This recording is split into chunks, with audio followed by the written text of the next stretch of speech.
आपकी सबसे बड़ी ताकत है सही समय पर इस्तेमाल की हुई आपकी सूझबूझ। मैं हूं विनी आपके साथ और चलो आज कुछ अच्छा सुनते हैं। सुनाती हूँ आपको एक बढ़ई की कहानी जो रोजमर्रा की तरह अपना काम कर कर लौट रहा था, लेकिन आज बड़े सेठ के यहाँ काम पर गया था और रकम भी मोटी मिली थी। रात हो चुकी थी, अंधेरे का वक्त था और ठंड का मौसम था। जो रकम उसे मिली थी वो उसने एक पोटली में रखी और अपनी बगल के नीचे दबा ली और ठंड से बचने के लिए ऊपर से कंबल भी ओढ़ लिया और सुनसान सड़क पर वो बढ़ई चला जा रहा था।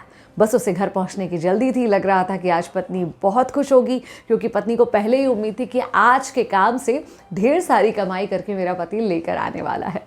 ये सब सोचते हुए मन में प्रसन्नता लिए घर की ओर जा ही रहा था कि अचानक से रास्ते में एक डाकू आ गया। बंदूक दिखाकर बोला कि जो कुछ भी तेरे पास है वो मुझे दे दे। अब बढ़ई को लगा कि यार कद काठी में तो मुझसे बहुत कमज़ोर है, लेकिन सारी ताकत तो उसकी उस बंदूक में थी जो उसने बढ़ई के आगे तान रखी थी।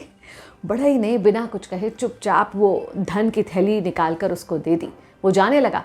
इतने में बढ़ई ने कहा, रुको भाई साहब, मुझ पर एक कृपा करो। बोले, अगर मैं यूं ही बिना पैसे लिए अपने घर गया तो मेरी पत्नी सोचेगी कि मैंने पैसे जुए में उड़ा दिए। तो ये जो आपकी बंदूक है ना, इसे एक छेद मेरी टोपी में कर दो जिससे उसको लगे कि मेरे साथ कुछ हुआ है। डाकू ने बड़ी शान से गर्व से बंदूक निकाली, एक छेद कर दिया उसकी टोपी में। जाने लगा डाकू इसका। तो उसने फिर कहा कि देखिए, अगर मैं बताऊंगा कि एक अकेले व्यक्ति से मैं हार गया तो वो मुझे कायर समझेगी। ऐसा कीजिए ना, ये मेरे कंबल में कुछ छेद कर दीजिए जिससे उसे लगे कि डाकुओं की पूरी गैंग ने मुझे लूटा है। डाकू मुस्कुराया और उसने लेके फड़ 4-5 बार उसके कंबल पर कर दिया और उसमें छेद कर दिए। अब उसने कहा कि भाई साहब, थोड़े से छेद मेरे कोट में भी कर दो ना। तो बड़े ने कहा, बस कर यार, अब तो मेरी बंदूक की गोलियां भी खत्म हो गई हैं। तो बड़ा ही फट से तन के खड़ा हो गया और बोला, बस मैं यही तो चाहता था कि तुम्हारी बंदूक की गोलियां खत्म हो जाए, क्योंकि तुम्हारी सारी ताकत इस बंदूक में थी और तुम में नहीं। बढ़ई ने उसे दबोच लिया और डाकू भी डर कर फटाफट से वो थैली लुटाकर वहां से भागा। इंसान की जो ताकत होती है ना, वो ना तो उसकी शारीरिक ताकत में होती है, ना ही किसी हथियार की ताकत में होती है, बल्कि असल ताकत तो यहाँ पर होती है आपकी बुद्धि की ताकत, सूझबूझ की ताकत।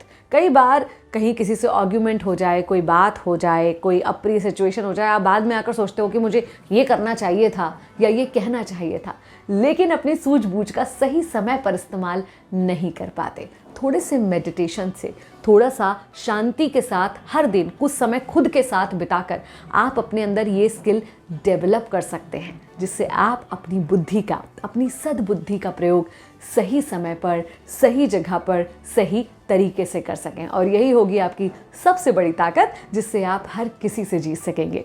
मैं हूँ विनी। चलो आज कुछ अच्छा सुनते हैं।